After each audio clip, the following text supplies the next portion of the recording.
ज्ञान और मोक्ष देने वाली देवी तारा। 10 महाविद्याओं में से एक देवी तारा को ज्ञान एवं मोक्ष देने वाली देवी माना गया है। महाकाल संहिता के अनुसार चैत्र शुक्ल अष्टमी को देवी तारा प्रकट हुई थी, इसलिए इसे तारा अष्टमी कहा जाता है। साधकों की देवी तारा की चैत्र मास की शुक्ल पक्ष की 9वीं तिथि को साधना तंत्र साधकों के लिए सर्व सिद्धि कारक माना गया है, इसलिए चैत्र शुक्ल 9वीं को तारा रात्रि या तारा जयंती के रूप में मनाया जाता है। ये साधकों को उनकी साधना का शीघ्र फल देने वाली देवी है। देवी तारा तारकेश्वर रुद्र की शक्ति का रूप है।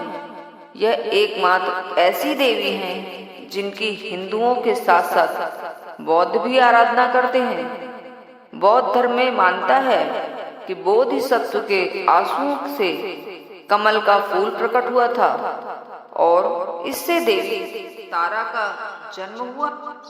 पौराणिक कथा के अनुसार जब सती ने शिव से अपने पिता दक्ष के यज्ञ में जाने की इच्छा व्यक्त की तो शिव ने उन्हें वहां जाने से मना किया। यह सुनकर सती ने क्रोध में 10 दिशाओं में 10 शक्तियां प्रकट की। इस दृश्य को देखकर भगवान शिव घबरा गए। शिव ने सती से पूछा, ये 10 देवियां कौन हैं? सती ने कहा, ये मेरे 10 रूप हैं। सामने खड़ी कृष्ण रंग की काली है, नीलवर्णी तारा है, पश्चिम में छिन्न मस्ता, बाएं भुवनेश्वरी, पीठ के पीछे बगलामुखी, पूर्व दक्षिण में धूमावती, दक्षिण पश्चिम में त्रिपुर सुंदरी, पश्चिम उत्तर में मातंगी तथा उत्तर पूर्व में खोडसी है और मैं खुद भैरवी रूप में अभयदान देने के लिए आपके सामने खड़ी हूँ। बाद में सती ने अपनी इन्हीं शक्तियों का उपयोग दैत्यों का वध करने के लिए किया था। 10 महाविद्याओं में से देवी तारा दूसरी महाविद्या है।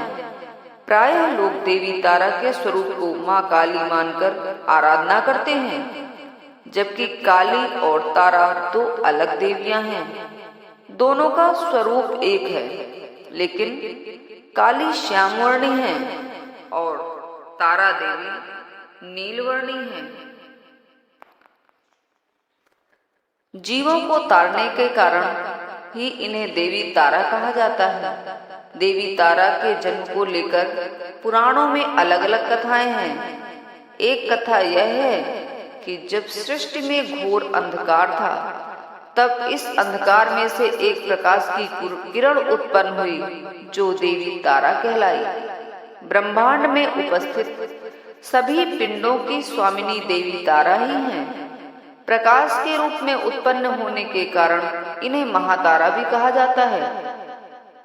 ये अक्षोभ्य नाम के ऋषि पुरुष की शक्ति हैं। ऐसी मान्यता है हैग्रीव असुर का वध करने के लिए ये प्रकट हुई थी।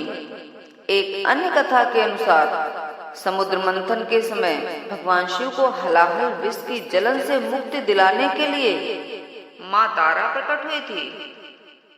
शत्रुओं का दमन करने वाली और रूप ऐश्वर्य की देवी तारा आर्थिक उन्नति के साथ भोग और मोक्ष भी प्रदान करने वाली हैं। पश्चिम बंगाल के वीरभूमि जिले में तारापीठ है। यह शक्तिपीठ के रूप में प्रसिद्ध है।